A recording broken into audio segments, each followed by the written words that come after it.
Le ricerche sono andate avanti fino a notte fonda su buona parte del litorale jesolano, dove l'Haji Malik Diagne, originario del Senegal, era scomparso. L'acqua, molto torbida, fin da subito aveva reso molto difficili le ricerche del corpo. Solo questa mattina, intorno alle 9, il giovane operaio di soli 23 anni è stato trovato dalla guardia costiera a una sessantina di metri dal punto in cui era scomparso, all'altezza di Piazza Drago, non lontano dalla Torretta 17. Comandante, le ricerche sono state difficoltose. Sono state più difficoltose dello standard perché venivamo da 2 giorni di borra intensa, per cui il fondale era estremamente torbido, impossibile guardare a più di 10 centimetri dal naso. Doveva essere un pomeriggio dedicato al divertimento e alla spensieratezza, un giovedì pomeriggio passato a Jesolo per festeggiare il Ferragosto. Malik e i suoi amici avevano noleggiato dei pedalò. Malik era salito in questo, il numero 6.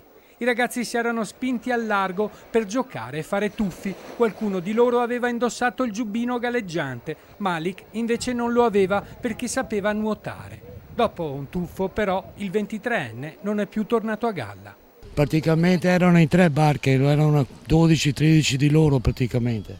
E stavano giocando qui, chiamavano aiuto e loro con i salvagionti addosso, quelli erano tutti in piedi, in poche parole del coro, che guardavano il ragazzo che stava nell'area. Forse dico io, la mia, ha battuto la testa, insomma, si è sentito, e dopo si è sentito mancare. Andando su con l'acqua torbida non si vedeva niente proprio e non è più venuto su. Per gli amici tentare di salvare Malik, sprofondato nelle acque torbide, era impossibile, perché non sapevano nuotare e non potevano immergersi con i galleggianti. Ho visto queste facce terrorizzate di questi ragazzi che gridavano aiuto, andate, sta annegando. Cosa abbiamo fatto? Io ho preso e sono andato in acqua, sono arrivato fino a un certo punto, ma era così sporca, nera, che non si vedeva niente.